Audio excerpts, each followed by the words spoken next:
You are listening to Rechurched, a podcast aimed at instigating Christians to be Christian.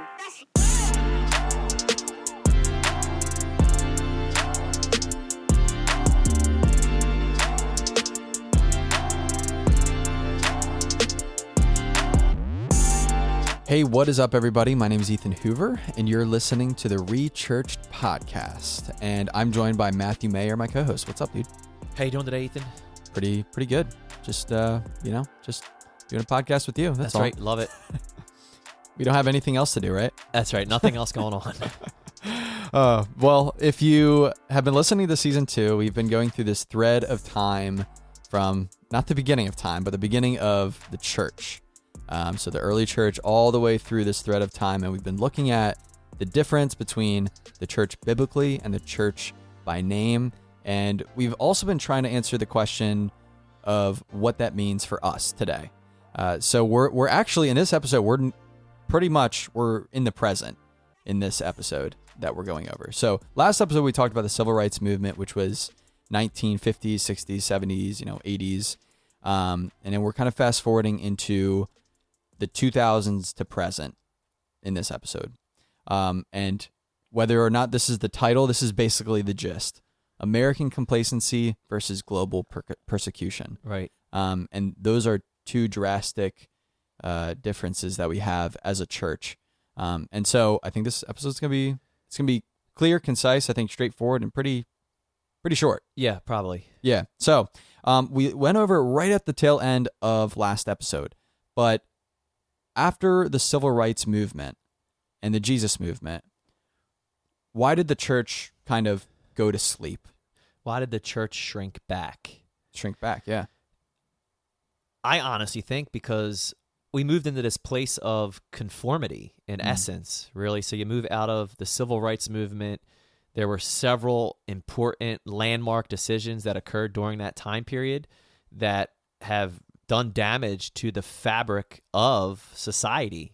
When I say the fabric of society, I'm talking about a society that was built on biblical values, including the definition of a man and a woman, the definition of marriage, the definition of a family, and what was birthed during that time period, late 90s, early 2000s. We covered this in season 1, if you remember, was the emergent church. Right. It was more of a seeker-sensitive strategy. Yeah. In essence, becoming more like the world in the name of cool to save the world. And that is a contradiction. Yeah. You can't become like the world to save the world. So I think we just moved into a place of conformity and complacency. Yeah. And that's what this episode's about. Instead of getting involved in our communities, we sent our children to Rome and then were shocked that they came back as Romans. Yeah. Right? Yeah. Remember, we allowed them to remove God from the public school system. Yep. Right? Because it was offensive. Yep. No more prayer. No more 10 commandments. We can't touch it. Don't touch it. Separation of church and state. Right? Thomas Jefferson. Separation. And it's like, no. When you do your investigation, you find that secular revisionists have lied. Yep. And they made you think something, Christian, that was not true. You cannot separate the sacred from the secular. If you are a true believer, you're going to take your faith into every space. And we didn't do that for the past 2 decades. Yeah. And because of that, the culture of evil began to permeate through every layer of society. Every pillar that God put in place for the flourishing of humanity was broken down. And now everything is opposite.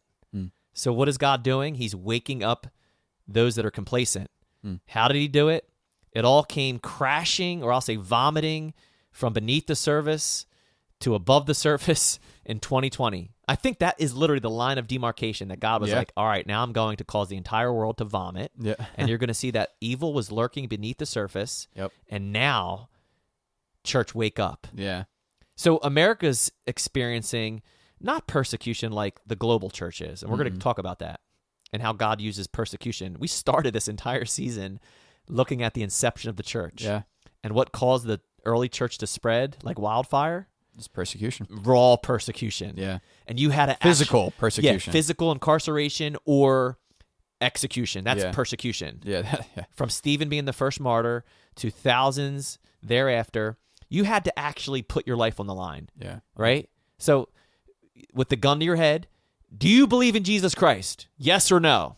You say yes, it costs you your life, and there's consequences. Yep.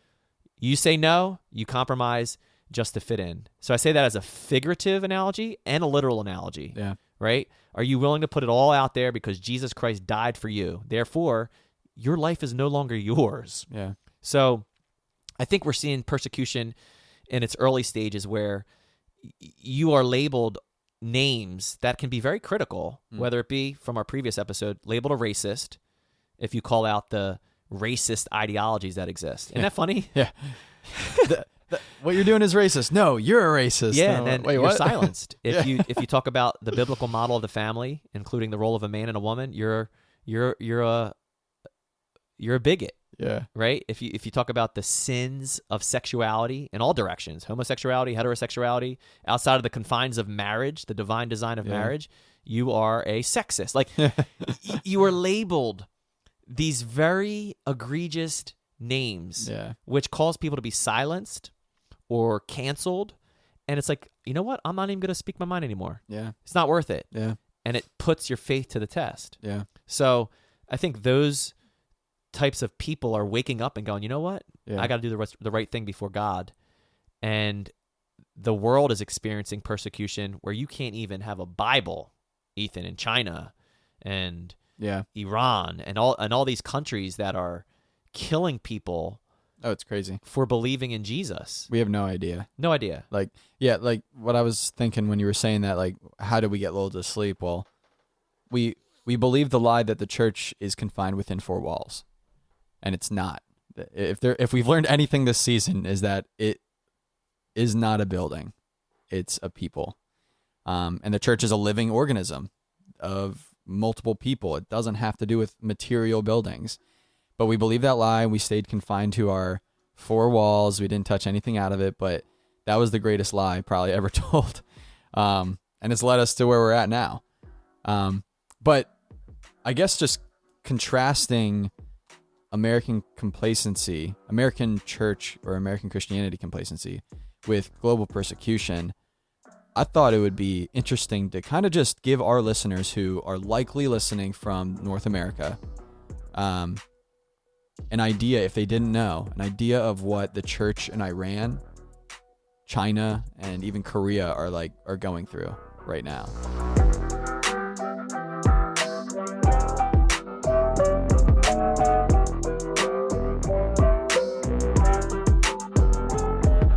Again, the comparison between what we experience in America versus these other countries is few and far between as far as the level of persecution being high level, extreme level. You can actually go to opendoorsUS.org, and it kind of just lays out to you the countries that are the greatest persecutors of Christians. And you can read that 1 in 7 Christians are persecuted worldwide. 1 in 5 Christians are persecuted in Africa, and 2 in 5 Christians are persecuted in Asia. So think about those numbers. Wow. Yeah, I mean, there's no comparison. No. Right? We're still protected by our First Amendment rights, freedom of religion, freedom of speech, freedom to gather. Yeah. And in these countries, you're not. So much more is at stake, which makes sense why God would allow persecution to revive his body. Absolutely. And I think it's easy to think that we're being persecuted when we get a mean DM or a mean comment. And it's like, I mean, I guess it's maybe persecution, but I wouldn't say that's persecution, at least what biblical persecution is. I think we've labeled everything as persecution, when there's very clear ways that the church was persecuted in the Bible. What do you think about that? I think you're right. I think we got to learn to discern the difference between somebody calling us a name and not being offended and labeling it persecution. And to be honest with you, a lot of people bring upon themselves some of this stuff and they think it's persecution. Yeah. Again, I think of so many people right now that think they're being persecuted. Meanwhile, their behaviors and their lifestyle has brought upon them consequences. Yeah. Right? So instead of humbling themselves, they think that they're being persecuted. It's like, no, you're not being persecuted by anyone, dude. You're actually outside of God's will, and he's trying to get your undivided attention. Yeah. So there's that, and then you have, not being labeled a certain name is a form, I want to say, of persecution as much as it is opposition. I think the Christian who's mature should know the difference between persecution, which by definition biblically is like the loss of something, loss of freedom. Did you get placed into a prison because you believed in Jesus? No, not because you trespassed on private property and they found you where you shouldn't have been. Like in Canada right now, Ethan, did you know my gosh. if you go, you can be imprisoned. Look this up, people, for your thoughts. That's crazy. So you can go out. They're going outside of like abortion clinics, public property, sidewalk, and cops are showing up and going, "What are you doing here?" And it's like, "We're praying," and they're getting locked up in Canada, our neighbor to the north. That's crazy. Think about that. Oh my gosh. You're getting locked up for your prayers, unspoken, but the people are saying, "No, I am praying." Wow. And they're going to jail. That's happening. That's crazy. So let me just say this. America, I believe we see a pattern of the American church, aka the American dream, in what is labeled as the Church of Laodicea. Jesus's revelation to one of the 7 churches in the book of Revelation, the Church of Laodicea. These things says the Amen, the faithful and true witness, the beginning of the creation of God. How you like that introduction? I know your works, that you are neither cold nor hot. I could wish you were cold or hot. Jesus is saying pick one or the other. So then because you are lukewarm, you're in the middle, you're complacent, and neither cold nor hot, I will vomit you out of my mouth. Nobody enjoyed lukewarm water. It was either cold water or it was warm water. Lukewarm water was good for nothing. So Jesus is saying, I can't stomach you. I'm going to vomit you out of my mouth. This is the Lord of love. Wow. This is the God of grace. This is the Master of mercy that's saying to the church who's complacent, I'm going to spit you out because you say, I am rich, have become wealthy, and have need of nothing. That's what the church says in America. Wow. And do not know that, and you say you are rich, have become wealthy, and have need of nothing, and do not know that you are wretched, miserable, poor, blind, and naked. Wow. So think about America's known for its mega churches. Yeah. It's all a facade. It's all a facade. And the Lord is like, I can see your inner parts. I counsel you to buy from me gold refined in the fire, that you may be rich, spiritual richness, white garments, that you may be clothed, that the shame of your nakedness may not be revealed, and anoint your eyes with eye salve, that you may see. Wow. As many as I love, I rebuke and chasten. Therefore be zealous and repent. Behold, I stand at the door and knock. If anyone hears my voice and opens the door, I will come into him and dine with him, and he with me. To him who overcomes, I will grant to sit with me on my throne, as I also overcame and sat down with my Father on his throne. Right, so what was happening in the first century when John, the disciple, received this revelation and writes to these 7 churches, and one of these churches is called Laodicea, which means the people's choice, right? The people make the decisions. Laodicea, decide, Leo, lady, or people.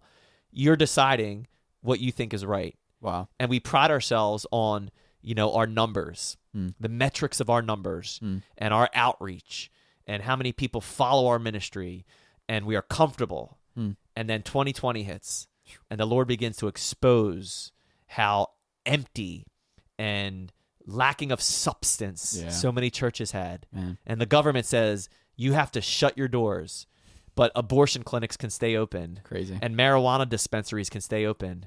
And strip clubs could stay open. And churches argued, right? There was a season that we were in, Ethan, we didn't know what was going on. Yeah. But after we figured out this whole thing is a big lie, we stood up. Yeah, we're like, oh, yeah. No. Yeah, we're not shutting our doors. And the church that I'm a part of, those doors will never shut ever again. Right? And the enemy, what did he do? He put true Christians against fake Christians. And this, what people thought was division, right? In the name of love your neighbor. I'm going, no, this isn't division. This is separation. The Lord is it was a purge. separating the wheat from what? The chaff? Yeah, the tares. Yeah. The sheep from the goats. Yeah. And you're now able to see clearer. And I think that's the beauty of this season. Yeah. Right? The historical aspect of it was pretty fun to cover. But ladies and gentlemen, you wanted to live in biblical times, you are living in biblical times.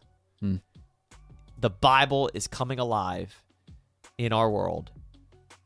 Don't get me started. I could talk about what's happening in Israel and the Middle East and how prophecy is being fulfilled. And we're living in a day and age where Israel is actually a state. Persecution is on the rise as Jesus said it would be. Deception is on the rise as Jesus said it would be. Nation rising against nation as Jesus said it would be. Famines and pestilences and earthquakes as Jesus said it would be. And yet, the question, season 2, what's the question? What do we want to ask them? What is the true church? Yeah, what are you doing? Are you ready?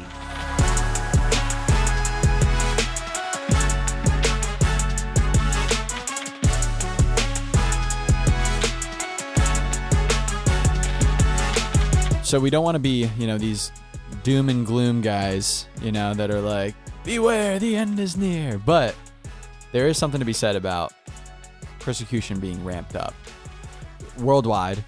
Like you said, earthquakes and like the signs of the times. The signs of the times, the pains of the labor pains that the earth is having for this season, and all signs point toward more persecution coming. Not getting more complacent or comfortable. So the question is, are you ready? And what will you do when those times come? We've talked about a lot of church history, and we've talked about a lot of the responses of true and fake Christians and churches. The true Christian, the true church, stood up, regardless of the persecution, regardless of the circumstance. Every period of time.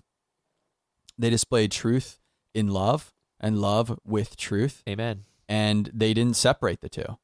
So I think that is the place that we need to just close this episode on. Is just think about it. For you listening, reflect and think. As persecution continues to grow, what is your response going to be? Are you going to back down? Are you going to, throw in the towel, or are you going to stand up for what you actually believe in? And then think about, what do you actually believe in, and why do you believe it? Why does it give you hope and life and freedom? That should be the fuel for during those times of persecution. So, a great outro, Ethan. Great summary. We covered so much ground in the past few episodes. Probably a lot of content. Yeah. We thank you for bearing with us, but you just nailed it. That's the goal. Yeah, is not to know a lot of stuff, and not even to connect all these historical dots. That was fun. Yeah, right. It was closing the gap.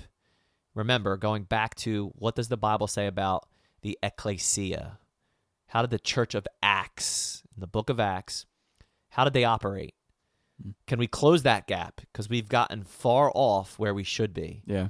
Our goal is to challenge you to have a biblical worldview, to see everything through a biblical lens. And ultimately, these times we live in, know what you believe and realize what's at stake. Lives are at stake. When truth dies, so do lives. And if we are the carriers of truth, the gospel, we have the only antidote, Ethan, to the sin-sick soul. Yep. So we should share that. Absolutely. And live it. Yeah. And impact our world until the Lord returns. Yep. So that's the goal. We hope you've enjoyed these episodes. Thank you for sharing them. Thank you for your support. Don't forget to submit any questions you may have over the course of the past. How many episodes have we done? I think 17 or 18. 18 episodes. That's a lot of content. Crazy. If you have any questions, drop them on us. We'll do our due diligence, and we'll cover them the next time we record. Yep. Thanks for listening, everybody. You can feel free to submit your question at rechurchpodcast.com. And you can also follow us on Instagram at rechurchpodcast. Don't forget to subscribe to the podcast and turn those notifications on so you get notified when we release a new episode. And just share it with your network. Share it with your friends and family. Text them. Post it on social media. Be a really big help to us. And we just appreciate all your support and all the love that we receive from you guys. So thanks for listening. We'll see you in the next episode. God bless.